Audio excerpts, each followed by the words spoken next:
या बातमीचे प्रायोजक आहे एस.के. CNG pump. आमचा पत्ता जुना पुणे नाशिक हायवे, गोवर्धन डेअरी समोर, शेवाळवाडी, मंचर. मग काय जगतोय आम्ही?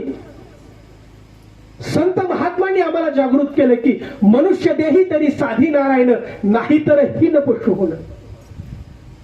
निरंकारी मिशन आज वेगळं दुसरं तिसरं काही सांगत नाही मायबाप. जो शुद्ध परमार्थ आहे ना तो सांगण्यासाठी आलेला आहे. आणि परमार्थाला कुठली जात नसते, परमार्थाला कुठला धर्म नसतो, परमार्थ कुठल्या संप्रदायामध्ये बांधूच नाही. हा जात मत पूछिए साधू की, पूछ लीजिए ज्ञान, अरे मोल करो तलवार का, पडी रहने दो म्यान. संतांनी आम्हाला किती समर्पक गोष्टीतून हे सांगितलं की अध्यात्म मला सकारात्मक बनवतं, अध्यात्म मला जीवन जगण्याची प्रेरणा देतं. जोपर्यंत हे सत्य माझ्या जीवनामध्ये येत नाही ना तोपर्यंत मनुष्याचा प्रवास खऱ्या अर्थानं सुखी होणार नाही. सुख येण्यासाठी, ते रूप लोचनांनी पाहण्यासाठी तो विठ्ठल जो निर्गुण निराकार आहे तो जीवनामध्ये येणं फार गरजेचं आहे. आणि तो सद्गुरू त्या तत्वाचा बोध करून देतात की जे तत्व अपरिवर्तनशील आहे, ते एक तत्व आहे.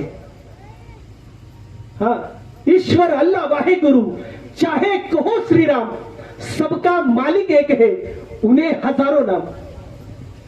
युगायुगाला सदेह म्हणजेच सगुण रूप धारण करून तो पांडुरंग परमात्मा म्हणून भक्तांच्या कल्याणासाठी आला असेल, प्रभू रामचंद्र म्हणून आला असेल, श्रीकृष्ण म्हणून आला असेल.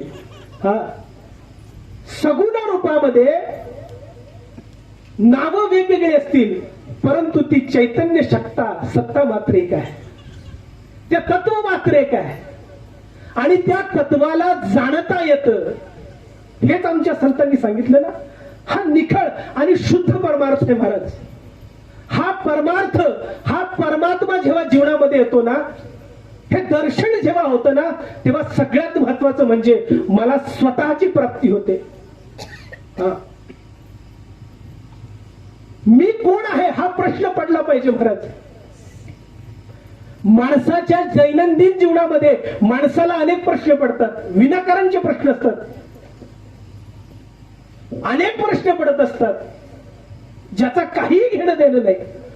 परंतु स्वतःला इथं बसल्या बसल्या आज एक प्रश्न विचारा की अरे मी कोण आहे, मी कोण आहे, कोणाचे हे घर, हा देह कोणाचा, आत्मा राम ज्याचा तोची जाणे.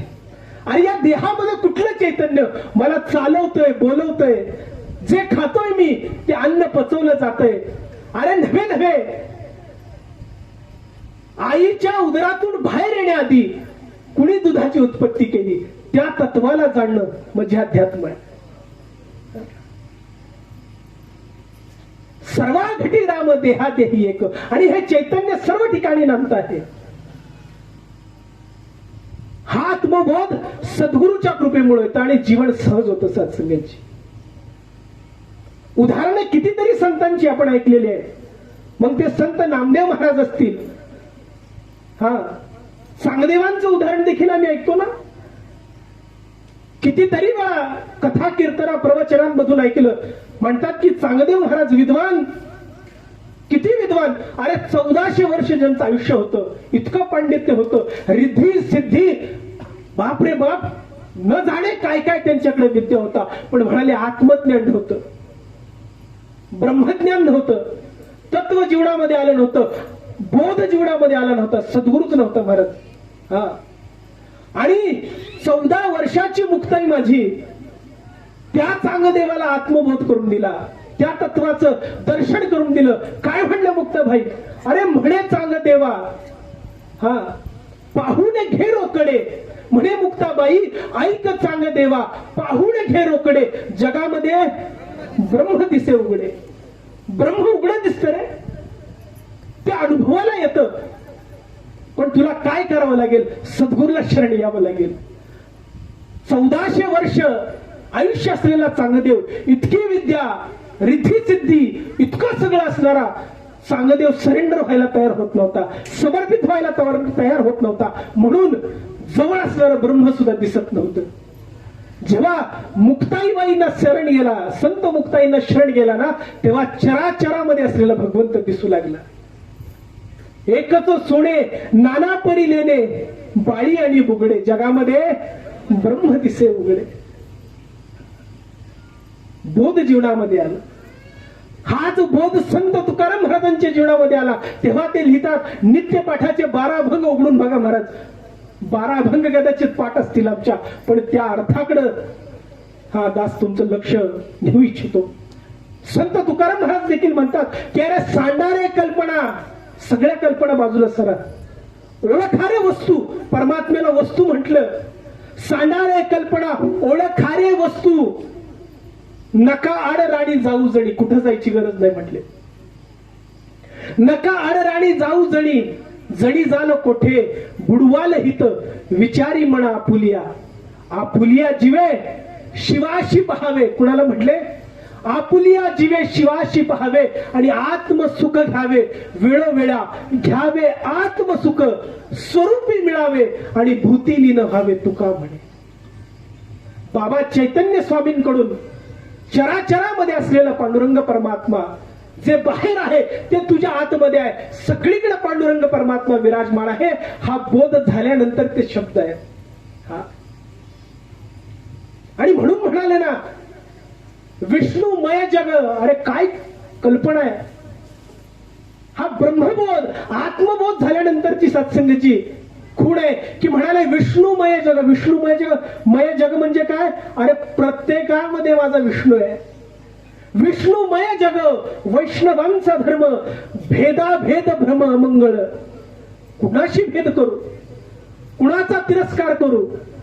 हा, भेदाभेद भ्रम अमंगळ, कोणाही जीवाचा न घडो मत्सर, हेची वर्म सर्वेश्वर पूजनाच. कुणाचाही भेद नाही होणार. का तर प्रत्येकामध्ये माझा पांडुरंग आहे, प्रत्येकामध्ये माझा हरी आहे. हा कळवळा उत्पन्न झाला हृदयामध्ये. हे आंतरिक जो बदल झाला ना, तो सत्संगाची तत्वाच्या दर्शनामुळे झाला, अनुभवामुळे झाला. आणि म्हणून अनुभव तेव्हाच येईल. निरंकारी राजपिताजी म्हणाले की जो खाली होगा वो भर जाएगा. मडकासनं मडकं, मडक्यामध्ये जर पाणी भरायचं म्हणलं ना तर ते नुसतं असं धरून त्याच्यामध्ये पाणी येत नाही. नदीचा जर प्रवाह असेल ना, त्या नदीच्या प्रवाहाकडे ते मडकं झुकवलं जातं. ते झुकतं ना, त्याच्यामध्ये मग पाणी येतं महाराज. त्या मडक्यामध्ये परमार्थामध्ये सुद्धा तीच रीत आहे. परंतु त्यात परिणाम की अरे ये तो घर है प्रेम का, घडू दिला नाही. याला प्रेमाचं घर म्हटलं. आतमध्ये हा ये तो घर है प्रेम का, खाला खा घर नाही.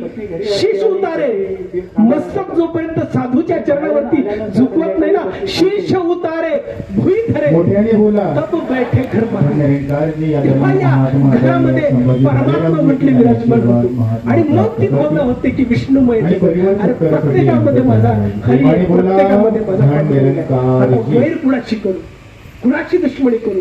आणि म्हणून निरंकारी मिशनच्या व्यासपीठावर प्रेमाशिवाय दुसरं काही गॉड दिवस देखील व्हावा. सात्संग यासाठी हे नियोजन आहे. महात्मा सत्कार स्थानिक महात्मा सोबत सात्संगी करत आहेत. आभारांचे भार कशाला, फुलांचे ते हार कशाला. आभारांचे भार कशाला, फुलांचे ते हार कशाला. सद्गुरू माता सदीक्षा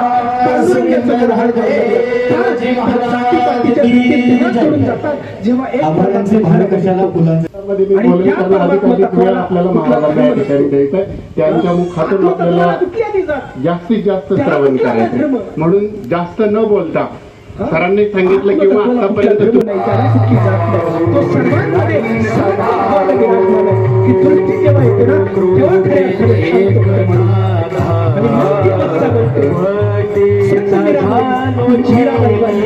पायो जी मैंने राम रतन धन पायो, वस्तु अमोली की दी मेरे सद्गुरु कृपा बनायो. पायो जी मैंने राम रतन भाग्य रुके परिवाराच्या निरंकारी मिशन या अनुभवाप्रती आणि म्हणून इथं जोही सज्जन महात्मा बोलला नाही, जेही बोलले ना ते अनुभवाने बोलत होते, वरकरणी बोलत नव्हतं. हा? त्यांच्या जीवनामध्ये तो बोध झाला म्हणून सत्संगीची तो कळवळ उत्पन्न झाला होता. मायबाप या ठिकाणी जेही सज्जन आलेले आहेत, भले तुम्ही पांडुरंगाची भक्ती करत असाल, कुठल्याही दैवताला तुम्ही मानत असाल, निरंकारी मिशन ते सोडायला लावत नाही. तिथे काहीही सोडायची गरज नाही, फक्त जीवनामध्ये स्वरूपाची प्राप्ती करून घ्या. ते शुद्ध चैतन्य रूप जे सत्संगाची अनादी काळापासून ज्या तत्वाचा बोध युगानयुगे संत महात्मांनी करून घेतला सद्गुरु करवी, त्या तत्वाचा बोध आज समयाच्या विद्यमान सद्गुरु निरंकारी सत्संगाची निरंकारी सुदीक्षा महाराज आंगन की फुलवारी है, समाधान तुमच्या जीवनामध्ये जसं मराठी म्हटलं, कितनी सुंदर प्यारी प्यारी है, आंगन फुलवारी है, आंगन की फुलवारी है, कितनी सुंदर प्यारी. आमच्या मांजरीमध्ये ना बऱ्यापैकी कुटुंब जे आहेत ना ती अशी सत्संग हातामध्ये बोला. करता येतो. म्हणजे कष्ट केल्याशिवाय जात नाही. परम भाग्य रुके परिवाराच्या निमंत्रणाचा काम स्वीकार केल्याशिवाय करून त्यांच्या घरी आता या चूल पेटत नाही. मी तो मांजरी बघतो, सत्य बघतो. आमची बाई म्हणली, हे सत्य. तुमचा फ्लॅट, घर, बंगला, व्यापारी गाडे, दुकान, जागा, शेतजमीन, प्लॉट्स विकायचे आहेत का? विकायचे असतील तर आजच आमच्याशी संपर्क साधा. स्थावर मालमत्ता खरेदी विक्रीसाठी आंबेगाव तालुक्यातील विश्वसनीय नाव म्हणजे सीता प्रॉपर्टीज. आमची वैशिष्ट्ये: जलद व्यवहार, तुमच्या प्रॉपर्टीजची योग्य किंमत, मालक व ग्राहक यांच्यात समोरासमोर पारदर्शक व्यवहार. आमचा संपर्क 7972 82 24 33 व 80 10 25 09 54.